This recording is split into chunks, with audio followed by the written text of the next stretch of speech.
Javadekar to second the motion. महामहिम राष्ट्रपति जी,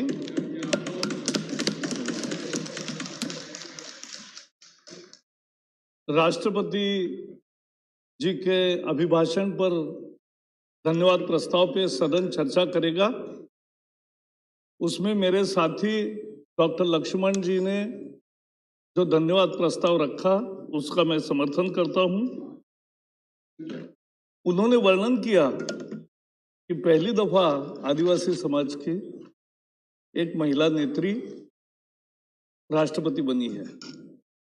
अपने समाज का एक इतना बड़ा हिस्सा 75 साल राह देख रहा था कि ये दिन कब आएगा, और वो दिन आया और 2022 में आया। अंबेडकर जी ने समान वोट का अधिकार दिया। सत्ताधारी कौन रहेगा ये चुनने का अधिकार लोगों को मिला, लेकिन सत्ता में भी भागीदारी होनी होती है। और वो आदिवासी समाज को एक सम्मान का जो स्थान की उनकी अपेक्षा थी वो की। मुझे केवल थोड़ा सा याद आता, आज मैं उस दिशा में नहीं जाना चाहता, लेकिन उस समय भी कुछ अभद्र टिप्पणियां हुई, ये देश भूलेगा नहीं।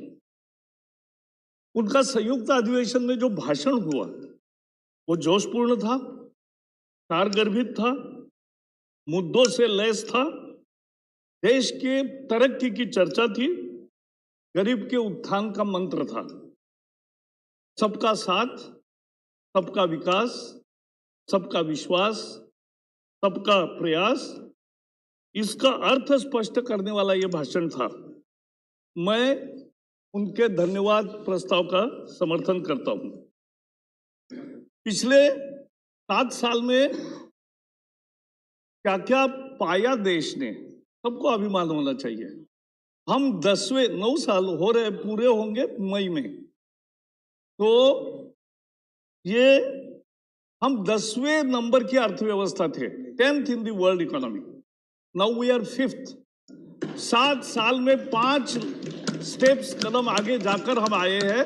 और उसमें एक निश्चित मुझे तो आनंद लगता है कि जिन्होंने हम पर 200 साल राज किया, उस ब्रिटेन को पछाड़कर हम 5वें स्थान पर आए हैं।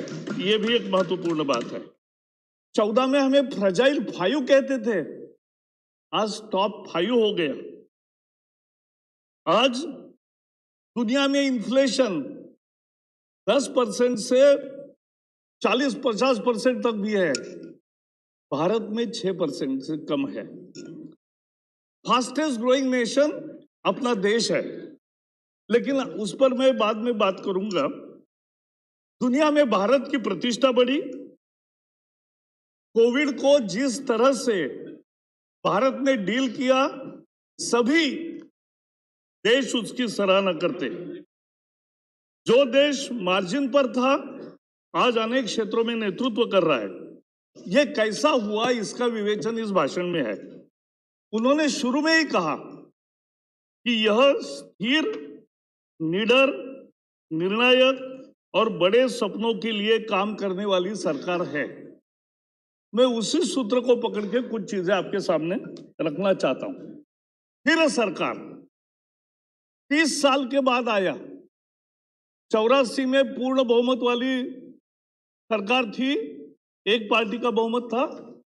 आज 2014 में फिर से एक पार्टी का बहुमत आया, 282 सीटें आई, एनडीए की ओर आई। लेकिन ये जो स्थिरता आती है तब देश तरक्की करता है। जब स्थिरता आती है तो आम जन को फायदे मिलते हैं, और ये स्थिर सरकार के बहुत फायदे होते हैं।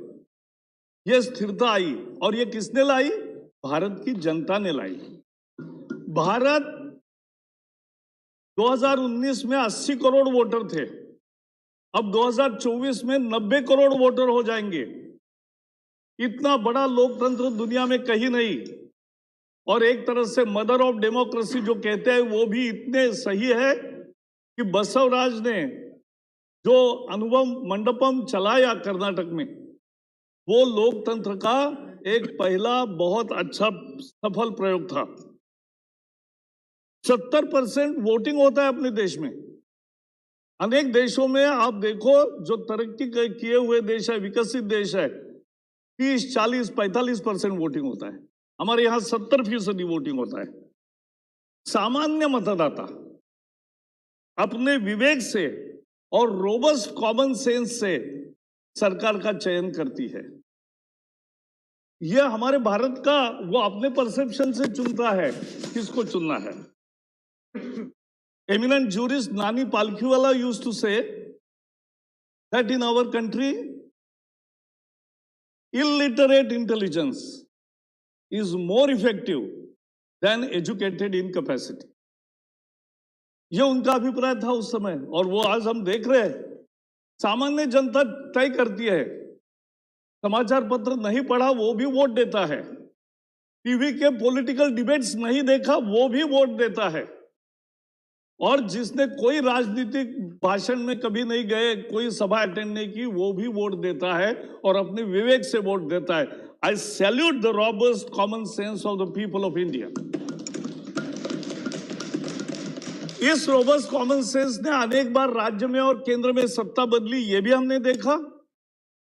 और अच्छा काम करोगे तो यही सामान्य जनता बार बार आपको अवसर देती है। ये भी हम देखा है और देखेंगे भी, क्योंकि बार बार मोदी सरकार।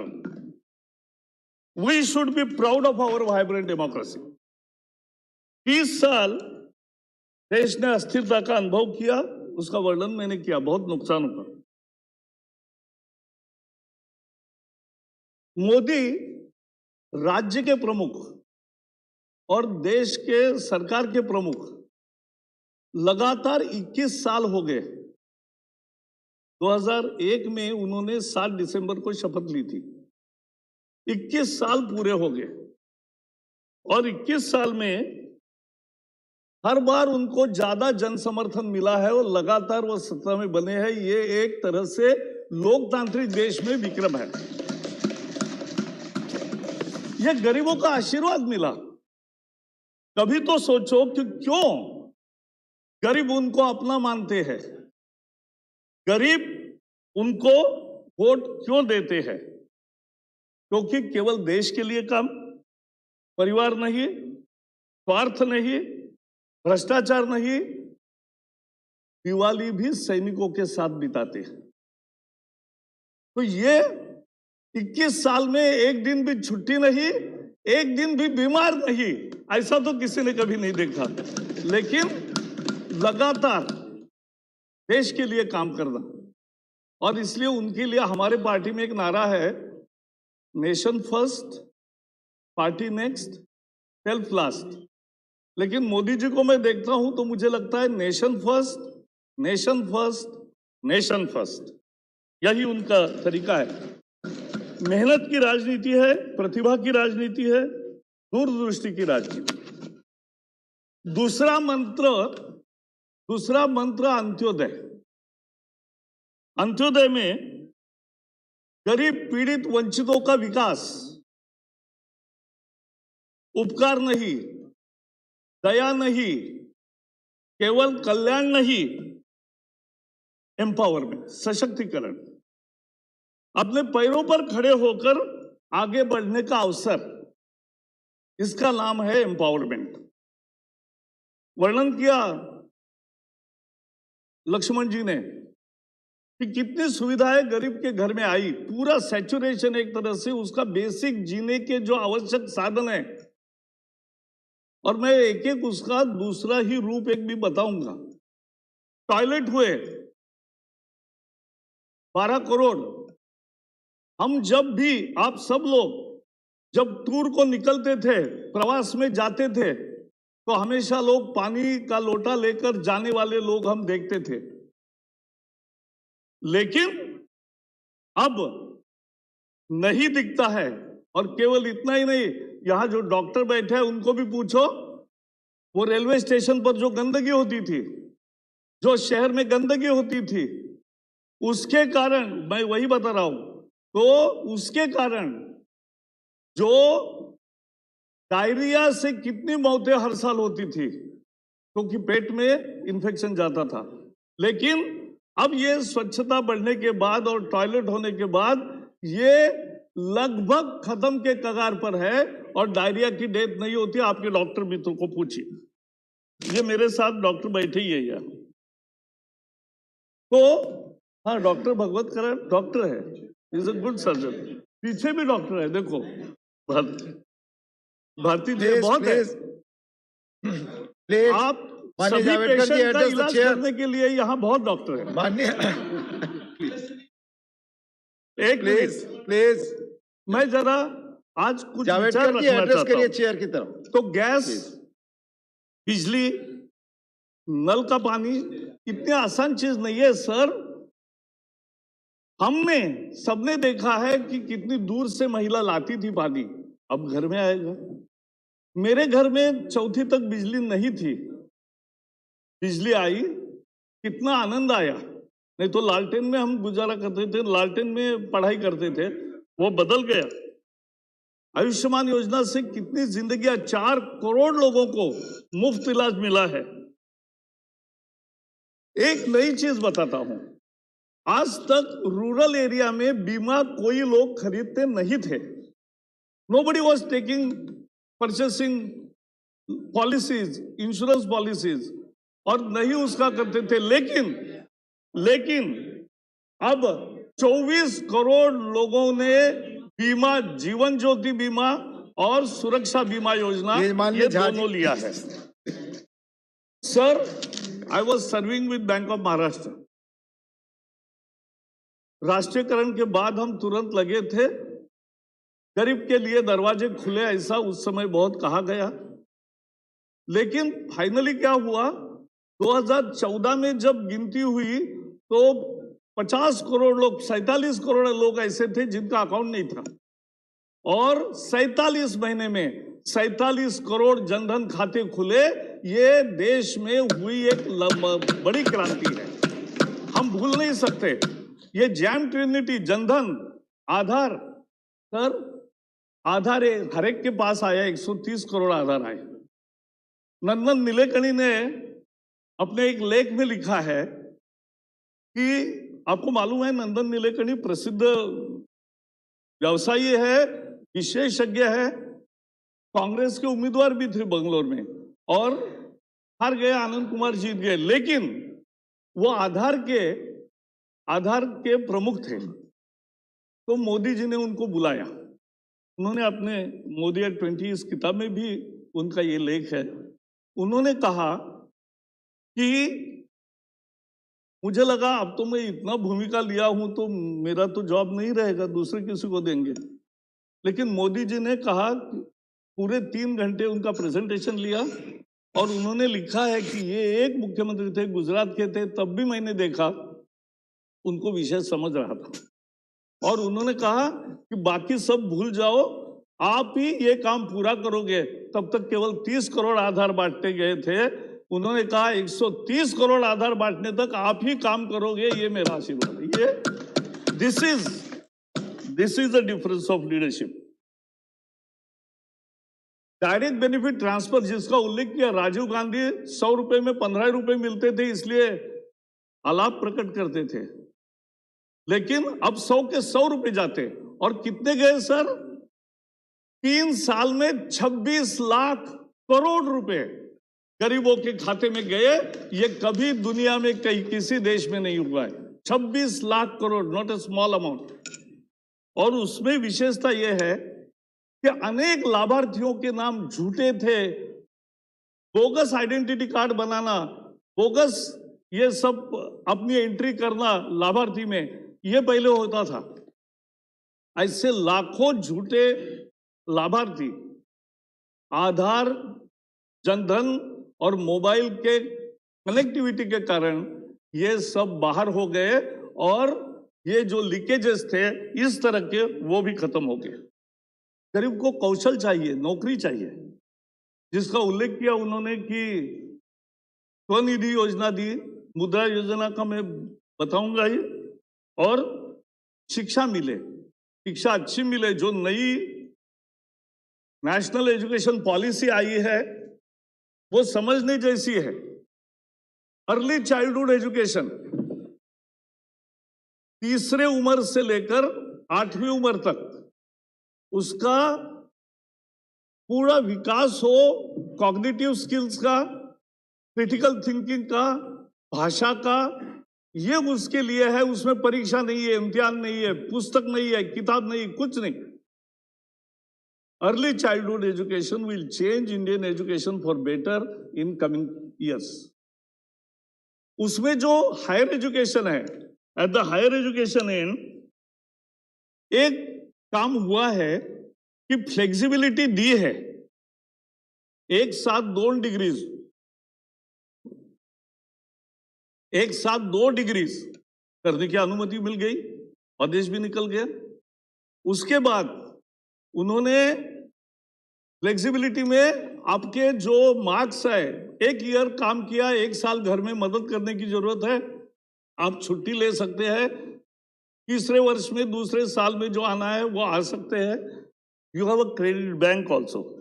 और कोई इंजीनियरिंग का स्टूडेंट है, उसको म्यूजिक पैशन है, तो उसको ऐसे 20% ऑप्शन के सब्जेक्ट्स लेने का भी चॉइस, पैशन के सब्जेक्ट लेने का भी चॉइस, ये नई राष्ट्रीय शिक्षा नीति में मिला है। तो ऐसे बहुत काम है।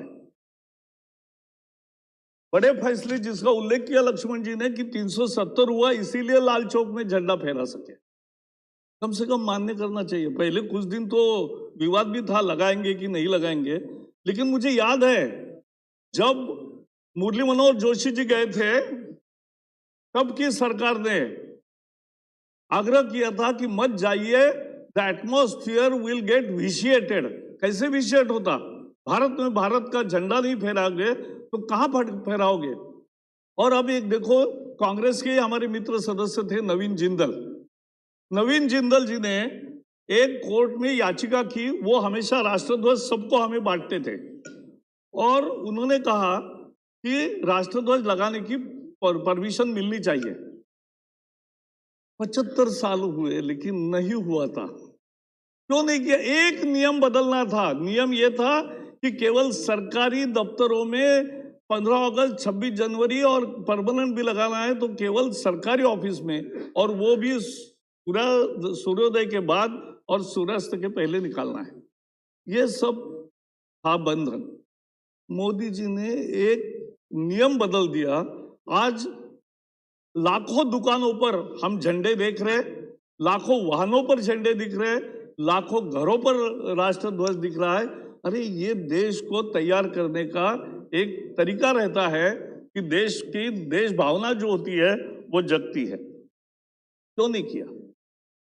आज पाकिस्तान में घुसकर जो बालाकोट और सर्जिकल स्ट्राइक किया, तो उस पर तो सबूत ना पूछो, मांगो, और विश्वास करो बाद में देना पड़ा यह स्टेटमेंट। एक बड़ी चीज है, फेडरलिज्म का स्पिरिट जो है, राज्यों के साथ न्याय। GST is the only act which has been prepared, drafted, rates decided, and rules are made by all the finance ministers of all the states and central government together. सभी राज्यों ने मिलकर कानून बनाया, सभी राज्यों ने मिलकर ये ड्राफ्ट तैयार किया, नियम तैयार किए और रेट भी तय किए। ये जीएसटी में हुआ। ये पहली दफा भारत ने इस तरह का एक नया फेडरलिज्म का स्पिरिट देखा है। ये आईबीसी कानून हुए, बड़े बड़े बहुत फैसले हुए, सभी राज्यों के साथ न्याय। सर, मोदी जी के सरकार में एक महत्वपूर्ण बात है, किसी के साथ अन्याय नहीं और किसी के साथ भेदभाव नहीं। समझो घर देना है, गैस देना है, कोई भी बेनिफिट देना है, मुद्रा के लोन देने हैं या कोई इकोनॉमिक बेनिफिट देना है, ना हिंदू मुसलमान ना कोई ऐसा देखा जाता, ना रिलीजन, ना सेक्स, ना स्टेट, ना कुछ। मैं अभी बहुत बार केरल में जाता हूं तो केरल में मैंने देखा, लेकिन ब्रिटा मैं केरल का पूरा नहीं बता रहा हूं, बहुत सच तो बाद में बताएंगे, वही बताएंगे, यहां क्यों बताएंगे। केरल की लड़ाई केरल में करेंगे। लेकिन दो चीजें बताऊंगा। 70,000 करोड़ रुपए केरल को सेंट्रल असिस्टेंस, डिवोल्यूशन और other schemes and central scheme का 2009 और 2014 5 साल में 70,000 करोड़ मिले। 2017 से 2022 तक 5 साल में 2,30,000 करोड़ मिले। मैं क्यों बता रहा हूं? केरल में हमारा एक भी एमएलए नहीं, केरल में हमारा एक भी एमपी नहीं, लेकिन किसी राज्य के साथ इस कारण भेदभाव नहीं। सबको न्याय, सबको जो देना है वो दे।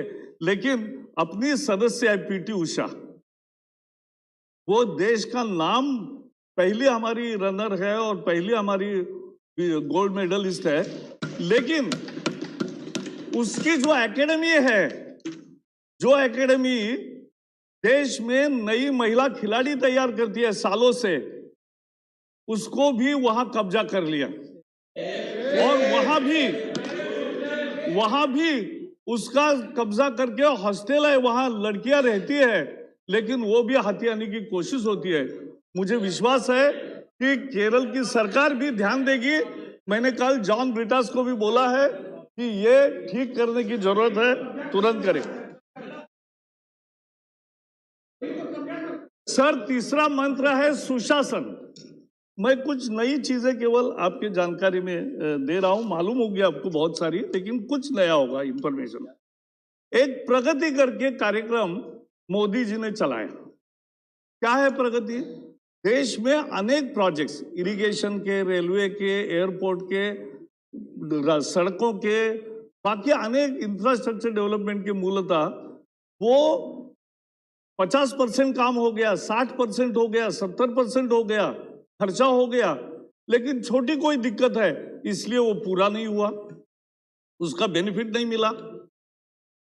अब सर, झारखंड और ये दोनों को जानते हैं, कुटकू डैम पर मैं गया था। कुटकू डैम कैसे, सारा तैयार, लेकिन दरवाजे नहीं लगाए, इसलिए रुका था। तो ऐसे प्रोजेक्ट्स का उन्होंने मंथली रिव्यू लेना शुरू किया। आज तक 30 मीटिंगें की, 450 केसेस उसमें लिए। सारे राज्यों के, संबंधित राज्यों के अधिकारी और केंद्र के अधिकारी वो उसमें रहते हैं। मोदी जी खुद बैठते हैं और सबके साथ चर्चा करके इसका रास्ता कैसे निकलेगा और प्रोजेक्ट कैसे पूरा होगा। और मुझे आनंद है कि आज तक 300 से ज्यादा प्रोजेक्ट, 15 लाख करोड़ की इन्वेस्टमेंट जो डेढ़ पड़ी थी वो आज पूरे हो गए। ये काम करके दिखाया, ये गुड गवर्नेंस है।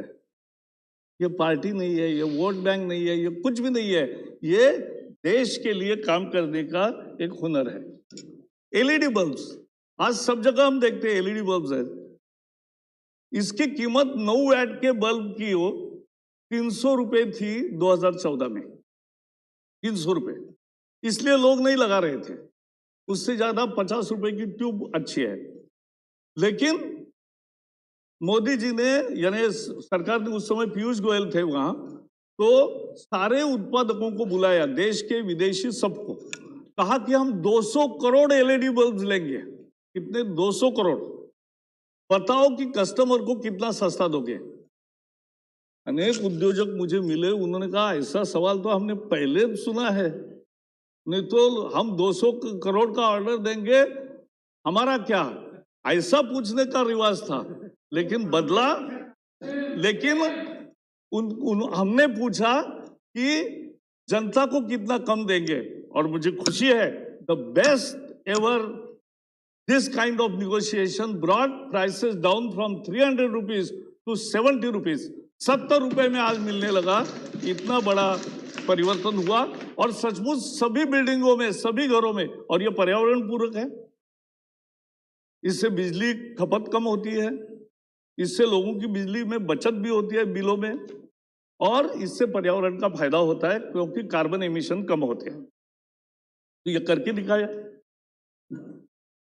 डिजिटल ट्रांजैक्शन, सर, आपके कोई भी विदेशी मित्र आएंगे, भारत में आने पर वो पहले कहते हैं अरे भाई एटीएम पर कोई नहीं जा रहा है, अभी फोन से ही बिल दे रहे हैं। ये क्रांति है सर। कोविन में कोविड का बाहर के आने वाले अपने कितने भी मित्रों को पूछो कि कोविड का सर्टिफिकेट दिखाओ आपका, उसका कोविड का सर्टिफिकेट हाथ से लिखा हुआ है जो 15 दिन के बाद उनको मिला है। अमेरिका हो, इंग्लैंड हो, यूरोप हो, चाइना हो, कोई भी हो, जापान हो।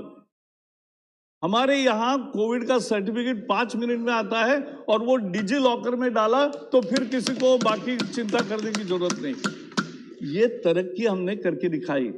We are doing now the largest digital transaction in the world. Sir, एक बहुत आपको रुचि आएगी उसमें कि हमारे यहाँ महाराष्ट्र में एक दिन होता है बैलों का पूजन करना होता है, पोड़ा बोलते हैं उसको, तो वो हम करते हैं। तो अब शहरों में तो बैल होते नहीं है, तो वो कोई ना कोई लाता है। तो मैंने कहा कि भाई है क्या, देखो जरा बैल अपने यहाँ कोई आया है तो उसको घास देना है, उसको थोड़ा पैसा देना है तो उसकी रक्षा वो ठीक होगी। तो मैं गया, नीचे गया तो वहां उसके सिंगों में क्यूआर कोड लगाया था। ये यहां तक देश आ गया, क्यूआर कोड से बैल को जो देना है दे दो। तो ये हो सकता है, ये भारत की तरक्की है, डिजिटल प्रोग्रेस। आज गवर्नमेंट ने जीईएम माने गवर्नमेंट ई मार्केट तैयार किया। 4 लाख करोड़ से ज्यादा सरकारी कार्यालयों में जो कागज, पेंसिल, पेन, जो टाइपराइटर, कंप्यूटर, ये जो लेना होता है, इस सबका अब ऑक्शन होता है। 15 दिन में वस्तु आती है। पहले की सारी दिक्कत वाली प्रोसेस खत्म हुई है। कोविड में हमने अद्भुत काम किया, दुनिया ने माना। मुझे याद है चीन में जब जनवरी 2020 में पहला पेशेंट मरा वहां, तो कैबिनेट में मोदी जी ने कहा कि ये संकट गहरा है, यह हमें भी आएगा। और उसी दिन से उनके दृष्टि में पक्का था कि वैक्सीन तैयार करना एकमात्र उपाय है। वैक्सीन, एक ही देश ऐसा है कि जिन्होंने वैक्सीन के प्रमोट करने के लिए, शोध करने के लिए 3-3 हजार करोड़ रुपए दिए। और आज भारत एकमात्र देश है जिनके 4 वैक्सीन आज तैयार है और चारों वैक्सीन आज काम कर रहे हैं।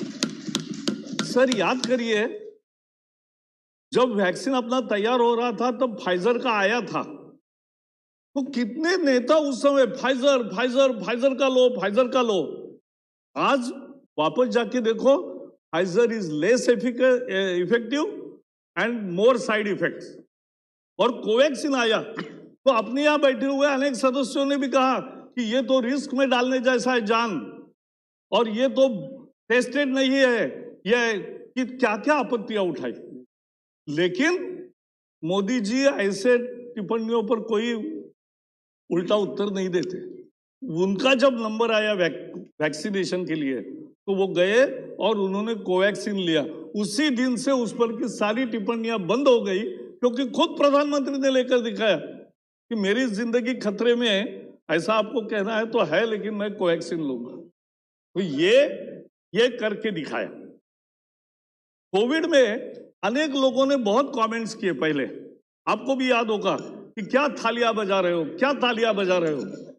अरे लेकिन ये तालियां बजाकर ही देश में एक जागृति नई प्रकार की पैदा हुई और उसका परिणाम हुआ सारे अमेरिका से लेकर, एक मिनट, अमेरिका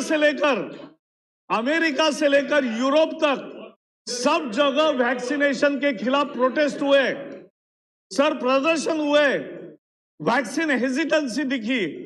लेकिन भारत एक देश है कि जहां वैक्सीन में हेजिटेंसी नहीं देखी, वैक्सीन के लिए लोगों के क्यों लगे हुए देखे और सबको मुफ्त वैक्सीन मिला। यह भी एक महत्वपूर्ण बात है। तो ये एक काम किया। सर, आपको और एक बड़ी अच्छी बात है कि एक अलग सोच होती है। आप भूल भी गए होंगे, पहले 14 के पहले हमें कोई डॉक्यूमेंट, बच्चे का परीक्षा का रिजल्ट आया तो मार्कलिस्ट हो, डिग्री सर्टिफिकेट हो, नौकरी में देना है, कहीं सरकारी दफ्तर में देना है, किसी न किसी ऑफिसर का ठप्पा लेने की जरूरत होती थी, अटेस्टेशन। इसके पीछे लॉजिक क्या था? ब्रिटिशों ने शुरू किया ये प्रथा अटेस्टेशन वाली, क्योंकि उनका कहना था भारत के जनता पर हमारा विश्वास नहीं है, हमारे अधिकारी का ठप्पा लगेगा तभी हमारा विश्वास है, ये उनका था। अब क्या हुआ, इन्होंने सेल्फ अटेस्टेशन करने के कारण, क्योंकि मोदी जी की धारणा है कि मेरे 140 करोड़ जनता पर मेरा विश्वास है, आप अपने साइन से करो, सबकी खत्म हुई दिक्कत दौड़ धूप। तो ये भी छोटी चीज लगती है, लेकिन छोटी चीज लोगों के लिए छोटी नहीं है। और योगा हो, आयुर्वेदा हो, मिलेट हो, ये सब दुनिया ने मान लिया और दुनिया में उसका आज चर्चा और उपयोग हो रहा है। ये हम जहां भी विदेशों में जाते हैं, योगा क्लासेस की बोर्ड सभी जगह लगे हैं, तो ये करके दिखाना, खेलो इंडिया, फिट इंडिया करके दिखाया खिलाड़ियों के साथ। सर, उस किताब में पीवी सिंधु ने एक लेख लिखा है, उसने लिखा है कि मैं जब गोल्ड मेडल पाई तो वहां मुझे गोल्ड मेडल मिला, भारत का राष्ट्रगान हुआ और मैं मंच से उतरी कि मेरे असिस्टेंट आए और उन्होंने कहा भारत के प्रधानमंत्री का फोन है। वो बोली, मैं ऐसी गदगद हो गई कि ऐसा प्रधानमंत्री कभी नहीं देखा कि जो मंच पर ही वहां उतरते ही तुरंत उनको फोन करके बधाई दी। और सभी खिलाड़ियों को जिन्होंने मैच जीते, जिन्होंने पदक लाए, ऐसे सबको बार बार अपने घर बुलाकर उनके साथ बातचीत करके नाश्ते पर बुलाना, सम्मान देना, ये एक मॉरल बिल्डअप होता है और वो सपोर्टिव बिल्डअप करना है। अब पद्मा अवार्ड्स हमने पद्मश्री, पद्म भूषण, पद्म विभूषण हर साल देते हैं, अच्छे लोगों को देते हैं, लेकिन इन्होंने नए प्रकार के लोग भी खोजे कि जिनकी कोई चर्चा नहीं करता, जिनकी कोई न्यूज नहीं आती, लेकिन एक कोई चाय की टपरी है और वो अगर एक अच्छा स्कूल चलाता है दूर दराज के गांव में, तो उसको पद्मश्री मिला। पिछले साल आप भी थे वहां मौजूद, राष्ट्रपति भवन में 120 साल के एक सज्जन जिन्होंने जिंदगी भर लोगों को पढ़ाया, उनको पद्मश्री मिली थी, तो वो आए और नंगे पांव आए थे राष्ट्रपति भवन में। ये भी पहली दफा हो रहा है ऐसे लोगों का सम्मान, ये हमें भूलना नहीं चाहिए। सर, अपने यहाँ गिफ्ट्स भी एक रूटीन टाइप का सरकारी, मैं अनेक प्रवासों में जाता था तो मैंने देखा था पहले एक टिपिकल गिफ्ट देते थे, लेकिन मोदी जी ने बदल दिया। 1 डिस्ट्रिक्ट 1 प्रोडक्ट में जो तैयार होता है उस जिले का अच्छा प्रोडक्ट, उसकी गिफ्ट देना विदेशों के मेहमानों को, ये काम शुरू किया। आज एक छोटी चीज है, आगे लोग कहेंगे कि ये क्या बात बता रहे हैं, लेकिन ये इंपॉर्टेंट है। सर, भारत के अनेक आर्टिफैक्ट्स चोरी हुए थे, केवल पिछले 70 साल में 50-100 वापस आए थे, लेकिन मोदी जी ने प्रयास करके आज 500 से ज्यादा ऐसे दुर्मिल आर्टिफैक्ट परत आए हैं, वापस आए हैं और वो यहां है। सर, वो भी आएगा सर, मैडम, वो भी आएगा और वो आपको भी देखने को मिलेगा। आप वही बैठो, आपको देखने को मिलेगा। अमृत महोत्सव, सर, हवाई जहाज में जाते समय जिसका नाम कभी हमने इतिहास में सुना नहीं, लेकिन जिसने पराक्रम किया उसका भी अनाउंसमेंट हम रोज सुनते हैं, बाकी भी होता है। तो ये एक नई कल्पना है ना। दूरदर्शन पे सर हमने एक सीरियल शुरू की, ऐसे जो real stories of freedom fight जिन्होंने किया, ऐसे सब लोगों के सीरियल में हर शनिवार रविवार को वह प्रकाशित होता है। अमृत काल की कल्पना, 25 years vision of developed India and a programme for that. आज बजट पे चर्चा करने की जरूरत नहीं, क्योंकि बजट में उसकी एक बेसिक नींव रखी गई है कि 25 साल हम कैसा विकास करेंगे। और एक भारत श्रेष्ठ भारत का जो वर्णन किया, भाई यहां अभी कुछ मेरे मित्र नहीं है, लेकिन एक एक विश्वविद्यालय में सभी प्रदेशों से छात्र होते हैं।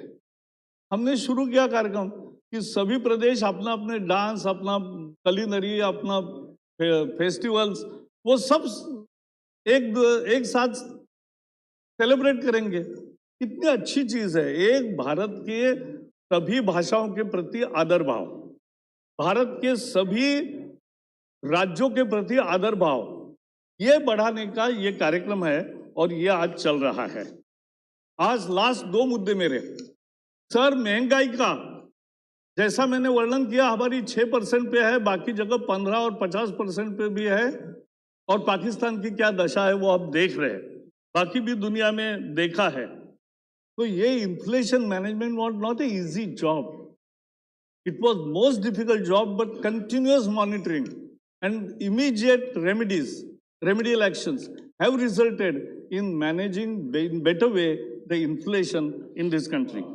Last but not least, सब लोग पूछते हैं रोजगार कहाँ है, बताता हूं रोजगार कहाँ है। आपके पास लोग आते नहीं क्योंकि लोग रोजगार में है, बेरोजगार नहीं है। तो ये मैं आपको बताता हूं, PLI सर 4 लाख करोड़ रुपए का प्रोडक्शन लिंक्ड इंसेंटिव ये दिया है, और उससे अब तो सेमीकंडक्टर चिप्स भी, मैं ताइवान गया था 10 साल पहले, तो ताइवान में मैंने देखा एक छोटा सा जिला, लेकिन नहीं उसके पहले आपके समय भी हम जाते थे कहीं कहीं, तो ताइवान में एक छोटा जिले जितना सा देश, लेकिन पूरे दुनिया की चिप्स बनाने का वो केंद्र बना है। तो ये चिप्स भी हमारे यहाँ बने और बाकी भी प्रोडक्शन एक्सपोर्ट करने वाला बढ़े और यहाँ मैन्युफैक्चरिंग अब बने। मोबाइल फोन हम 90% इंपोर्ट करते थे, अब देश में लगने वाला लगभग सारा मोबाइल फोन यही बनता है और उल्टा बहुत बड़े मात्रा में एक्सपोर्ट भी होता है। ये पहली दफा करके दिखा। This is PLI, result of PLI। Sir मुद्रा लोन 34 करोड़ दिए हैं और 34 करोड़ लोगों को 50,000 रुपए से 10 लाख रुपए तक मिले हैं। उन्होंने कुछ न कुछ छोटा छोटा काम शुरू किया, उनको रोजगार मिला। मैंने तो अनेक सैकड़ों जगह में गया हूं जहां 10 लाख रुपए मिले, उन्होंने 4-5 लोगों को और रोजगार दिया, उनका धंधा अच्छा चला, वो बढ़ता रहा। और उसका NPA नहीं है मैडम सर, NPA नहीं है, बहुत 2% 3% इतना ही है। तो ये एक स्कीम है और मैं बैंक ऑफ महाराष्ट्र में एम्प्लॉयमेंट प्रमोशन का काम देखता था, तब मैंने महसूस किया है कि अगर कोई स्वरोजगार तैयार करता है तो वो तो एम्प्लॉयड होता है ही, लेकिन साथ में और एक आध को, 2 को या ज्यादा लोगों को नौकरियां यानी जॉब्स देता है। नौकरियां माने केवल गवर्नमेंट नौकरी नहीं होती, जॉब्स होते हैं। स्वाभिमान से मेहनत करके जिंदगी का यापन करना, इसका नाम स्वयं रोजगार होता है और वो जिंदगी स्वाभिमान से जीते हैं गरीब लोग। और इसलिए 34 करोड़ अगर मिले हैं तो मैं किसी भी बहस के लिए तैयार हूं कि कम से कम 17 करोड़ जॉब्स नए तैयार हुए हैं। ये मैं आपको चैलेंज दे रहा हूं और मैं इसके लिए पूरा डिबेट करने के लिए तैयार हूं। लेकिन हाँ सुनो, गवर्नमेंट जॉब्स भी 10-10 लाख के अभी 3 बार अपॉइंटमेंट्स हुए और हर साल हो ही रहे हैं। फिर हर महीने sir 15 lakh employees provident fund के नए अकाउंट्स खुल रहे हैं नेट, क्योंकि कुछ जाते हैं रिटायर होते हैं, कुछ नए आते हैं, तो net increase is 15 lakh per month, 1 crore 80 lakhs per year. It's not a small achievement. It is the proof of new employment created. Sir एक जाके जरा ई श्रम पोर्टल, ये भी लोग मेरे मित्र देखें, ई श्रम पोर्टल है। 28 करोड़ लोगों ने लिखा है कि मैं क्या काम कर रहा हूं, मैं जीवन यापन कैसा कर रहा हूं, और उसका सारा रजिस्टर तैयार है। उनको अभी सोशल सिक्योरिटी बेनिफिट्स भी मिलेंगे, लेकिन 28 करोड़ लोगों ने लिखा है कि मैं कैसे जीवन यापन करता हूं, मैं क्या रोजगार करता हूं। और उसमें EPFO वाले नहीं है, जिनका प्रोविडेंट फंड है वो नहीं है, उसमें नॉन प्रोविडेंट फंड जॉब्स उसका वो सर्वे है, वो आप देख लीजिए। और खुद भरा है, दूसरे किसी ने नहीं भरा है।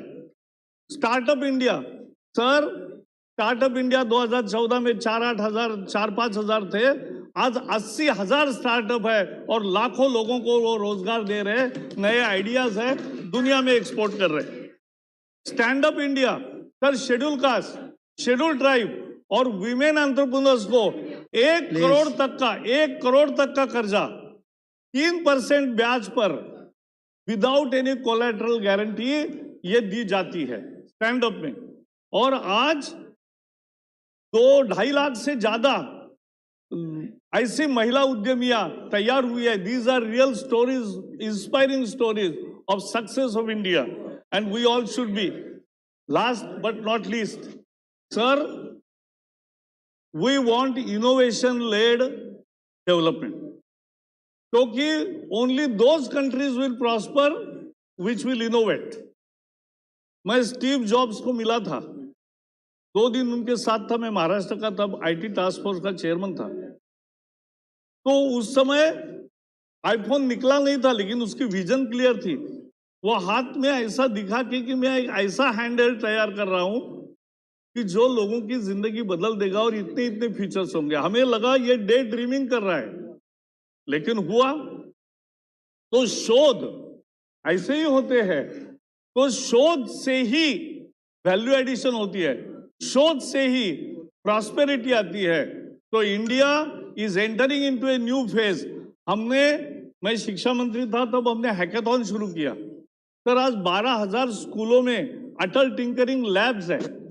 6ठी से 12वीं तक के छात्र आर्टिफिशियल इंटेलिजेंस की इक्विपमेंट्स, 3D प्रिंटिंग और रोबोटिक्स के साथ खेलते हैं, प्रयोग करते हैं, कल्पना करते हैं। उनमें जिज्ञासा और जागती है और यही शोध की शुरुआत होती है। और ये शोध अटल टिंकरिंग लैब, फिर हैकाथॉन, फिर ग्रैंड चैलेंज और फिर एक इनोवेशन की पूरी कल्चर, ये तैयार करना। आज आईआईटीज में जाओ, इंक्यूबेशन सेंटर्स देखो, इतने मस्त है। और महिलाएं भी आती है।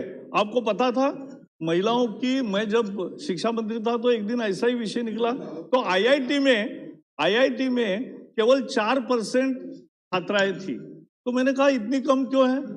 तो बहुत सारी दिक्कतें, हमने सर्वे किया और उसके बाद हमने सुपर न्यूमरिक कोटा दिया। और मुझे आज खुशी है बताते हुए कि आज आईआईटीज में 22% ये छात्राएं हैं, ये करके दिखाया। सर ये कहानी किए हुए काम की है, देश के लिए समर्पण की है, देश का भविष्य उज्जवल करने की है और सबका साथ लेकर आगे चलने की है। बहुत बहुत धन्यवाद। Please, माननीय सदस्यगण, the motion that has been moved and